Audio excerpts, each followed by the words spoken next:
hear the story of Elmer Cobb, hard-working farmer. D-Rock here with Colorado Music Buzz TV. I got a special guest with us here tonight. We have Richie Law, top 40 American Idol man. Howdy. Good to have you with us. How you been? Great to be here. It's been so much fun. Yeah, hell of a ride, huh? Oh yeah.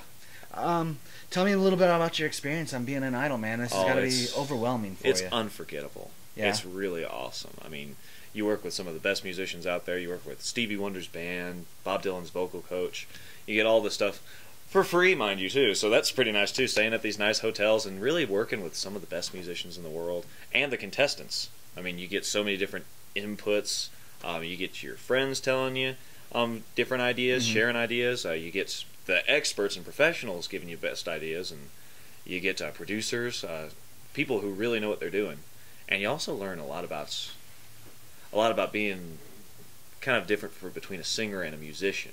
I mean, a lot of the best musicians, and even the people that are out there now, are sometimes the best people who can just make the best music. It's the whole package. The people who can have a song that says "I love you" and the audience yells back "I love you" too. You learn that kind of not X Factor. No. that it factor. It factor. We're talking. That's a different subject. Wrong show. But yeah, you do learn what they're talking about. That there is that certain aura, and you see it die down in some people, and you see it build up in some people, and you kind of discover your own bit of it. It's really an unforgettable experience. Right on. We were talking about this earlier about your takes on some of these songs that you were singing, and your vocal coach is telling you one thing here, sing it like this, you wanted to sing it like this. Is there a lot of that going on, button heads? Ultimately, is that your decision on how you want to perform the song on stage in front of the judges and in front of America?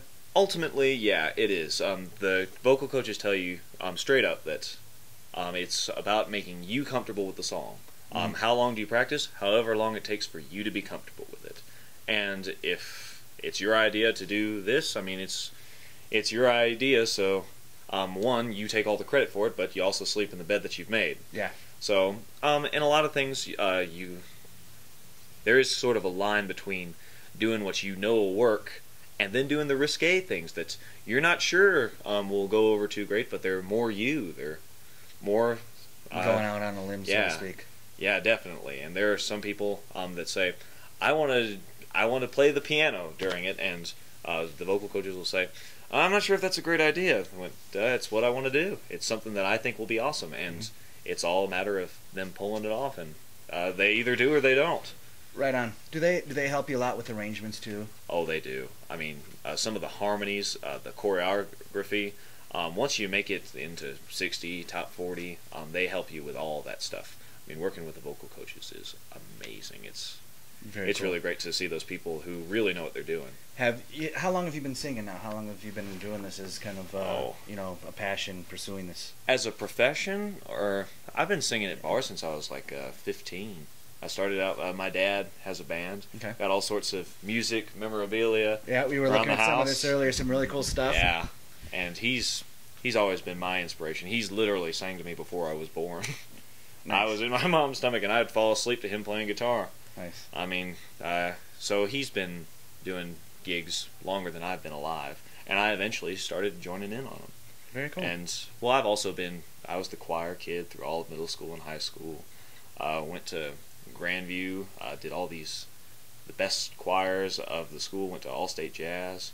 Done so many fun different things. Nice. Now you're on a scholarship, is that correct? I am. Why don't we tell everybody what the scholarship is for? Yeah, I'm a vocal performance scholarship at Nebraska Wesleyan. Yeah, congratulations, good for you. How's that going out? Oh, it's going great. Nice. I mean, it's also nice to get the best of both worlds on a basis of long-term versus short-term for Idol and school, because I'll go back from Idol for the breaks on, or I would go back from breaks on Idol and go back to school. So you've got one vocal coach who will tell you the quick ways to get it done, and then you've got another vocal coach that's saying, okay, this is what you need to work on for next week. This is our long-term plan. This is the notes I need you to work on. Like the improvement of not working with what you have, trying to build up more, but you also get the idea of working with what you've got and getting a great product together. Very and then cool. there's someone working on the fundamentals and someone working on the fine touches. Yep.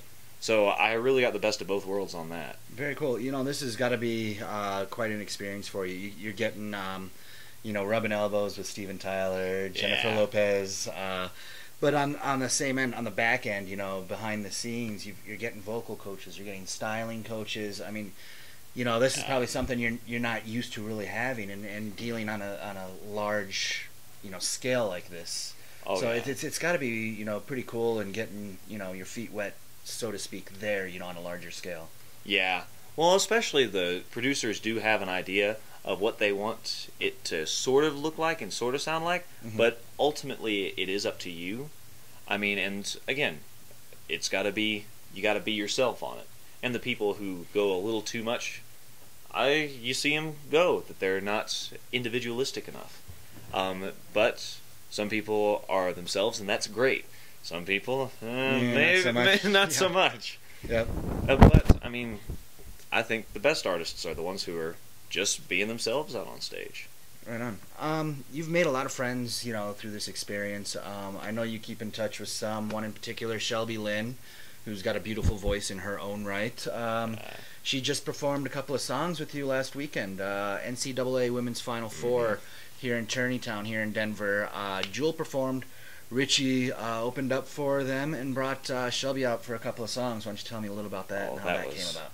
That was great. Well, the big thing is we both got really supportive moms. Both of our moms came out to Hollywood and to Vegas with us. My mom actually cleaned up our room before the cameras got in there. My roommate, Jeremy Rosado, walked in and our room was spotless. And we both looked and went, wow, what happened? And I looked and went, my mom got a key to my room. Looked and went, your mom did this? But Shelby's also got a great mom, too, who really supports her. And our mom started talking, and then we started talking, and we've been doing different gigs, and I said, hey, would you like to come out and do this? I invited her out, and it was so much fun Very cool. to get out and see her again. We actually had a bunch of people from Denver have a nice little after party after we got done with the concert. A lot of different finalists from nice. They made like the top 60 from Denver. All came to our house and we had a barbecue. Very cool. Very cool. It sounds like it would have been a lot of fun. You can hear the dogs jingling in the background. So let me ask you about what you've got going on outside of Idol. Dogs are getting riled up. What do you have going on here in Denver, locally or nationally, outside of American Idol? Now that you're done, and whatnot with that. So I've got so many fun, different things going on.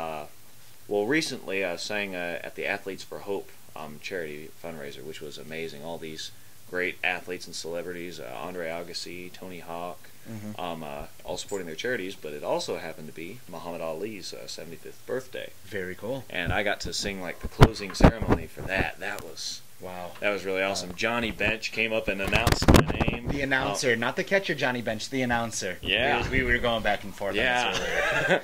Yeah, and he came up and was talking about me after I got off, was singing my praises. It's really cool to hear Johnny Bench say your name talking about you. I'm also opening up for Darius Rucker pretty soon. Nice. Working out some different things. Also working with Daryl Worley and John Michael Montgomery Very for cool.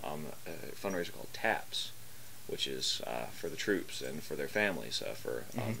It's for the families that have lost people overseas. Okay. And it's really a heartwarming and amazing charity that they do, because I mean a lot of these families don't know how to cope with The losing loss of a yeah loved one, I mean losing through a service. key element of the family. I mean that's something that's not only are they dying for the great fight for a good cause for the country, but it's also hard on the people who are left behind from that. Yeah. So all help to them, and Right. Why don't you, all our blessings to them. Why don't you tell me what TAPS stands for, so our CMB viewership can take a look at it and check it out and donate if they want to. Oh, Mom, why don't you tell us what TAPS is? Isn't it tragedy?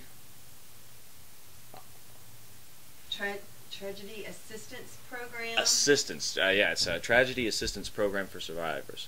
That's TAPS, Tragedy Assistance Program for Survivors. Check it out if you guys, want to support a good cause. This one's just as good, if not better, than any other cause out there. Check it out and Cool. I guess we've got a couple things left now to do. I suppose, at some point we're going to sing a couple of songs tonight. Oh, sure. Which would be cool. Maybe we'll have that in a future episode for YouTube with CMB. But yeah, first and foremost, I want to thank your family and you for the hospitality you've given my wife and I today in Colorado Music Buzz. It's a pleasure to have, be welcomed into your home and spend some time with you guys. It's been a blast, man. Very cool. Pleasure. Hey, thanks for coming over. No worries. Thank you, and we'll see you out on the road there pretty soon. All right. Take care. D-Rock with Colorado Music Buzz TV. Richie Law, check him out. He's got some really great stuff coming up in the future. friendsofrichielaw.com, is that correct? Yes, sir. Check it out. Find out what he's up to. That's it. D-Rock, Richie Law, we are out of here.